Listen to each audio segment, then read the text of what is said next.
ಮವ ಮವ ಮವ ನಮ್ಮ ಊರಿಗೆ ಯಾವ್ದೋ ಸ್ವಾಮಿಯರು ಬಂದಾರ 3 ದಿವಸ ತಪಸ್ಸಿಗೆ ಕುಂತಾರ ಸ್ವಲ್ಪ ಅವ್ರ ತಾಕ ಹೋಗಂಬರ ನಮಗೆ ಯಾದಕ್ಕಲ್ಲ ಸಾಂಬಾರ್ತಲ್ಲ ಈಗ ಇಲ್ಲಿ ದೇವ್ರು ದಿನ್ರಿ ಎಲ್ಲ ಆಗ್ಯಾವು ಇಲ್ಲಿ ನಮ್ಮೂರಿಗೆ ಸ್ವಾಮಿ ಬಂದಾನ ಅವನ್ನರ ಕೇಳ್ಕೊಂಬರಂಬ ಹೆಣ್ಣು ಸಿಗ್ತಾವಲ್ಲ ಅಂತ. ಯಾವ ಸಾಂಬಾರ್ಲೇ ಮಾವ್ರ? ಅವ್ನು ನಿತ್ಯಾನಂದ ಸ್ವಾಮಿ ಶಿಷ್ಯ ಆಗಿರ್ಬೇಕ ಮಾವ.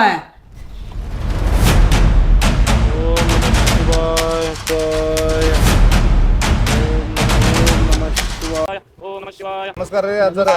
ದೀರ್ಘಾಯುಷ್ಮಾನ್. ಹೇಳಿ ಮಕ್ಕಳೇ, ಏನು ನಿಮ್ಮ ಕೋರಿಕೆ? ಅಜ್ಜರೇ ನಮ್ಮ ಮಾವ್ಗ ಇಷ್ಟು ದಿನ ಆತ್ರಿ ಕನ್ಯೆ ನಾವು ಸಿಗಕೊಲ್ದ್ರಿ. ನಿಮ್ಮ ದೀವ ದೃಷ್ಟಿಯಿಂದ ನಮ್ಮ ಮಾವ್ಗ ಒಂದು ಕನ್ಯೆ ನೋಡ್ರಿ. ನೀನ ಮಗು? ನಾನು ಮಗು ಅಲ್ರಿ, ನಾನು ಮದುವೆ ನಿಮ್ಮ ವಯಸ್ಸಿನ ಮಕ್ಕಳು ಇರ್ತದ ಸತ್ತಿಗೆ. ನೀವು ಇಬ್ಬರು ನನ್ನನ್ನು ದಿಟ್ಟಿಸಿ ನೋಡಿ. ಈಗ ಹೇಳಿ, ನನ್ನನ್ನು ನೋಡಿದರೆ ನಿಮಗೆ ಏನನ್ನಿಸುತ್ತದೆ? ಅನ್ಸದಲ್ಲಿ ನೋಡಿದ್ರೆ ಅಡ ಹುಡುಗ ಸ್ವಾಮಿಗೆಲ್ಲ ಇದೆ ಎದಕ್ಕೆ ಬೇಕಾಗಿದ್ದಿತ್ತು ಮರಿ ಸ್ವಾಮಿ. ನನಗೆ ಹಂಗ ಡೌಟ್ ಐತಿ. ಏನ ಮಾವ ಎಂತ ರೀತಿಲಿ ಬಂದಿಯಲ್ಲ ಕೇಳಂಗ ಸುಮಾರು ಅಲ್ರಿ ಸಮರ, ನೋಡಕ ಚಿಕ್ಕ ವಯಸ್ಸು ಹೀರೋ ಕಣ್ಣಂಗೆ ಕಾಣ್ತೀರಿ. ನೀವು ಯಾಕೆ ಸ್ವಾಮಿ ದೀಕ್ಷೆ ಪಡ್ಕೊಂಡ್ರಿ? ನೋಡಿ ಮಕ್ಕಳ, ಉತ್ತರ ನಿಮ್ಮಲ್ಲೇ ಇದೆ. 20 ಎಕರೆ ನೀರಾವರಿ ಆಸ್ತವನ ನಾನು. 10 ಎಕರೆ ತೋಟ ಗದ್ದೆ ಎಲ್ಲ ಇದೆ.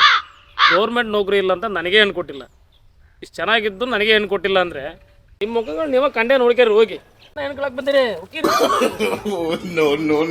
ಹೆಣ್ಣು ಸಿಕ್ಕಿಲ್ಲ ಅನ್ನೋ ಪ್ರಶ್ನೇಷನ್ ನಾನು ಬಂದು ಸ್ವಾಮಿ ಹಾಕೋದಲ್ಲಿ ಸ್ವಾಮಿ ಆದ್ರೆ ನೆಮ್ಮದಿ ಇಲ್ಲ ಅವನು.